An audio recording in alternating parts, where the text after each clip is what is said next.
तो जय हिंद साथियों, कैसे हैं आप सब। स्वागत है आपका हमारे चैनल ट्रिकी जीके में। तो चलिए आज की क्लास को हम शुरू करते हैं। क्वेश्चन नंबर फर्स्ट है, इनमें से किस उपकरण से विद्युत धारा मापी जाती है। तो इसका आंसर हो जाएगा ऑप्शन नंबर बी, अमीटर से। अमीटर से विद्युत धारा को मापते हैं। चलिए क्वेश्चन नंबर सेकंड देखते हैं। कहा है ज्योति तीव्रता का मात्रक है। तो ज्योति तीव्रता का मात्रक होता है कैंडिला। ऑप्शन नंबर बी सही हो जाएगा, कैंडिला। चलिए क्वेश्चन नंबर थ्री थ्री पे चलते हैं। क्वेश्चन नंबर थ्री बोला है, निम्नलिखित में से किनके अणुओं के बीच आकर्षण बल सर्वाधिक होता है। तो किनके बड़ू अणुओं के बीच आकर्षण सर्वाधिक होता है। ये होते हैं ठोस। ये होते हैं ठोस। ऑप्शन नंबर सी सही हो जाएगा। चलिए नेक्स्ट क्वेश्चन पे चलते हैं।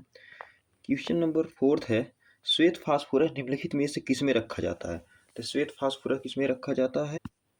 तो ऑप्शन नंबर ए है पानी, ऑप्शन नंबर बी है अमोनिया, ऑप्शन नंबर सी है एल्कोहल और ऑप्शन नंबर डी है केरोसिन।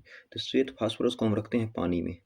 चलिए क्वेश्चन नंबर फाइव देखते हैं। क्वेश्चन नंबर फाइव का हेमेटोलॉजी का संबंध किससे है। तो हेमेटोलॉजी का संबंध है रक्त से। किससे है, रक्त से। चलिए क्वेश्चन नंबर नेक्स्ट देखते हैं। क्वेश्चन नंबर नेक्स्ट का है, निम्नलिखित में से कौन सा उत्तक मृत कोशिका से बना होता है। तो मृत कोशिका से कौन सा उत्तक बना होता है। तो ये होता है जाइलम। जाइलम जो होता है मृत कोशिका से बना होता है। चलिए क्वेश्चन नंबर सेवन देखते हैं। राइबोसोम बनाते हैं। तो राइबोसोम क्या बनाते हैं। तो राइबोसोम सबको पता है कि राइबोसोम क्या बनाते हैं, प्रोटीन। क्योंकि राइबोसोम को कहा जाता है प्रोटीन फैक्ट्री। राइबोसोम कहा जाता है प्रोटीन फैक्ट्री। नेक्स्ट क्वेश्चन देखते हैं, शरीर का सबसे बड़ा अंग कौन सा है। तो शरीर का सबसे बड़ा अंग क्या होता है। तो यकृत होता है। कहेंगे नहीं भैया, क्या होता है, त्वचा होता है। कहेंगे त्वचा होता है शरीर का सबसे बड़ा अंग। चलिए नेक्स्ट क्वेश्चन पे चलते हैं। क्या पादपों में सबसे प्रचुर मात्रा में उपस्थित तत्व कौन सा है। तो पादपों में सबसे प्रचुर मात्रा में क्या है, लकड़ी होती है। और लकड़ी की जगह क्या बनेगा, कार्बन। तो कहेंगे कार्बन होता है भैया, कार्बन होता है। चलिए क्वेश्चन नंबर नेक्स्ट देखते हैं। क्वेश्चन नंबर नेक्स्ट का है, अनुवांशिक गुणों के वाहक हैं। अनुवांशिक गुणों को एक पीढ़ी से दूसरे पीढ़ी कौन ले जाता है। तो कहेंगे भैया ले जाते हैं DNA, D oxy ribo nucleus, DNA. Question number 11 देखते हैं। 11 का है, विटामिन ए का सबसे अच्छा स्रोत है। तो विटामिन ए का सबसे अच्छा स्रोत क्या है। कहेंगे भैया विटामिन ए का सबसे अच्छा स्रोत है अंडा। विटामिन ए का वैज्ञानिक नाम क्या होता है। कहेंगे भैया रेटिनॉल। चलिए नेक्स्ट क्वेश्चन पे देखते हैं। कहा है, कोंकण रेलवे कॉर्पोरेशन का मुख्यालय कहाँ पर है। तो कोंकण रेलवे कॉर्पोरेशन का मुख्यालय है नवी मुंबई में। कहाँ पर है। कहेंगे भैया नवी मुंबई में। चलिए क्वेश्चन नंबर नेक्स्ट देखते हैं। कहा है, भारत का सबसे बड़ा राज्य है। तो भारत का सबसे बड़ा राज्य कौन सा है। ये तो बहुत इजी क्वेश्चन है, सबको पता होगा। ये है राजस्थान। ये क्या है, राजस्थान है। चलिए क्वेश्चन नंबर नेक्स्ट देखते हैं। भारत में शंकुधारी वन कहाँ पाए जाते हैं। तो शंकुधारी वन कहाँ पाए जाते हैं। तो ये पाए जाते हैं हिमालयन क्षेत्र में। कहाँ पाए जाएंगे, हिमालयी क्षेत्र में पाए जाते हैं शंकुधारी वन। क्वेश्चन नंबर नेक्स्ट पे चलते हैं। कहा है, क्योटो प्रोटोकॉल संबंधित है। तो क्योटो प्रोटोकॉल किस लिए संबंधित है। ऑप्शन नंबर ए है जंगल काटने से, ऑप्शन नंबर बी है ग्रीन हाउस गैस से, ऑप्शन नंबर सी है रेडियोधर्मी उत्सर्जन से और ऑप्शन नंबर डी है इलेक्ट्रॉन उत्सर्जन से। तो कहेंगे भैया ए है option number B greenhouse gas से। चलिए नेक्स्ट क्वेश्चन देखते हैं। कहा है, भारत के कुल कितने परसेंट पर वन। तो ऑप्शन नंबर ए है 27.05%, ऑप्शन नंबर बी है 24.62%, ऑप्शन नंबर सी है 17.8% और ऑप्शन नंबर डी है 22.8%। कहेंगे ऑप्शन नंबर भैया बी है 24.62% क्षेत्र पर वन है। चलिए क्वेश्चन नंबर नेक्स्ट देखते हैं। 18 कहा है, खरीफ की फसल कौन सी नहीं है। तो खरीफ की फसल कौन सी नहीं है। तो मूंगफली है। नहीं भैया, कहेंगे नहीं, मूंगफली तो खरीफ की फसल होती है। मक्का है, मक्का भी खरीफ की फसल होती है। ये सरसों, सरसों होती है रबी की फसल। तो यही हो जाएगा ऑप्शन नंबर सी। आंसर हमारा हो जाएगा ऑप्शन नंबर सी। चलिए नेक्स्ट क्वेश्चन पे चलते हैं।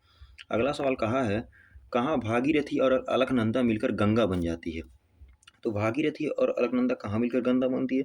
कहेंगे देवप्रयाग में। कहाँ मिलेंगी भैया, देवप्रयाग। इनको आराम से याद कर सकते हैं कि भागीरथी और अलकनंदा कहाँ मिलेंगी, गंगा। गंगा क्या है, देव का नाम है, तो इसलिए हो जाएगा देवप्रयाग। चलिए क्वेश्चन नंबर 20 देखते हैं। कहा है, नागार्जुन बांध किस नदी पर। तो नागार्जुन बांध किस नदी पर है। तो ये है कृष्णा नदी पर। इसको भी आराम से याद रख सकते हैं, अर्जुन और कृष्णा एक साथ रहते थे।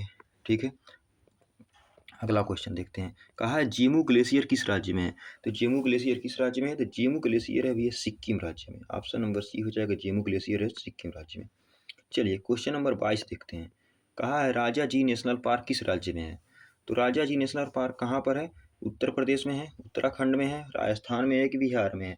तो राजा जी गोविंद ये सब कहाँ पर है। तो ये है उत्तराखंड में। कहाँ पर है, ऑप्शन नंबर बी हो जाएगा उत्तराखंड खंड। चलिए नेक्स्ट क्वेश्चन देखते हैं। कहा है वियना शहर किस नदी के किनारे बसा है? तो वियना ऑस्ट्रिया की राजधानी है, जो कि वियना किस नदी के किनारे? तो कहेंगे ऑप्शन नंबर सी है, डेन्यूब नदी के किनारे। कौन सी नदी? डेन्यूब नदी के किनारे। चलिए क्वेश्चन नंबर नेक्स्ट देखते हैं। कहा है प्रथम तेल रिफाइनरी कहाँ स्थापित किया गया था? प्रथम तेल रिफाइनरी कहाँ बनाया गया था? ए बनाया था डिगबोई आसाम में। कहाँ बना था? डिगबोई आसाम में। डिगबोई आसाम में बनाया गया था। चलिए अगला क्वेश्चन देखते हैं। भारत के किस बंदरगाह का नाम बदलकर दीनदयाल उपाध्याय बंदरगाह रख दिया गया? तो यह है कांडला बंदरगाह। कौन है? कांडला पोर्ट। कहाँ पर है? तो यह कहेंगे गुजरात में है। चलिए अगला क्वेश्चन देखते हैं। कहा है भारत में सबसे कम वर्षा कहाँ होती है? तो भारत में सबसे कम वर्षा कहाँ पर होती है? तो ये होता है भैया लेह में। कहाँ होता है? लेह में सबसे कम वर्षा होती है, लेह में। और सबसे अधिक वर्षा कहाँ पर होती है? तो कहेंगे भैया मानसीराम मेघालय में। चलिए अगला क्वेश्चन देखते हैं। कहा है गारो खासी जयंतिया मुख्य रूप से कहाँ निवास करती हैं? केरल में निवास करती हैं। ऑप्शन नंबर बी मेघालय में। ऑप्शन नंबर सी है उड़ीसा में कि डी में झारखंड में? तो कहेंगे भैया जो गारो खासी जयंतिया पहाड़ी है, मेघालय में है, तो वहाँ की जनजातियाँ भी वहीं पर होंगी। तो कहेंगे भैया ऑप्शन नंबर बी है जो मेघालय है। चलिए क्वेश्चन नंबर 28 देखते हैं। कहा है दीफू दर्रा कहाँ पर स्थित है? तो दीफू दर्रा स्थित है अरुणाचल प्रदेश में। कहाँ पर है? अरुणाचल प्रदेश या अरुणाचल हिमालय में। चलिए अगला सवाल देखते हैं। कहा है कौन देश तापी गैस पाइपलाइन का हिस्सा नहीं है? तापी गैस पाइपलाइन, तो कहेंगे ऑप्शन नंबर बी हो जाएगा भैया Iran. Iran Tapi gas pipeline का हिस्सा नहीं है। चलिए क्वेश्चन नंबर 30 देखते हैं। 2011 की जनगणना के अनुसार तीसरा सर्वाधिक जनसंख्या वाला राज्य कौन सा है?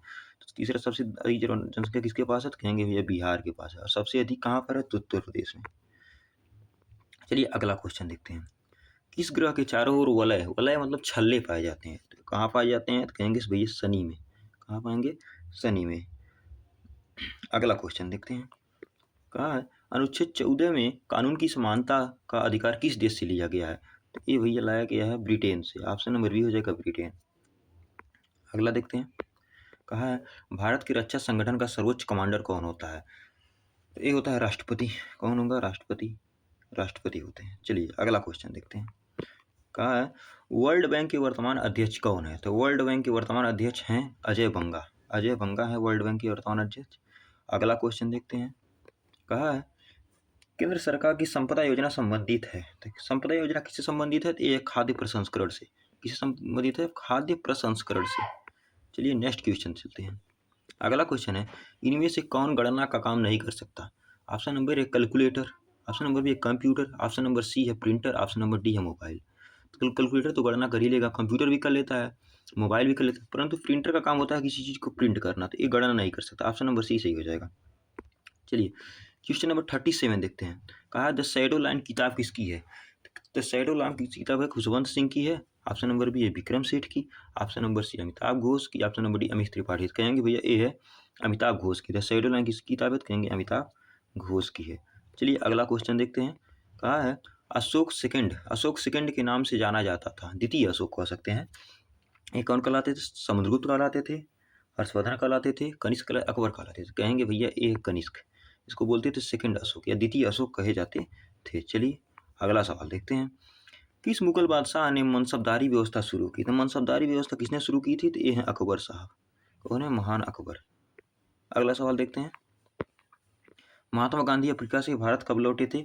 सबको पता है 9 जनवरी 1915 को महात्मा गांधी कहाँ पर आए थे? भारत आए थे, इसलिए प्रवासी भारतीय दिवस मनाया जाता है। तो आज इस क्लास का लास्ट क्वेश्चन था। इसी के चलिए धन्यवाद।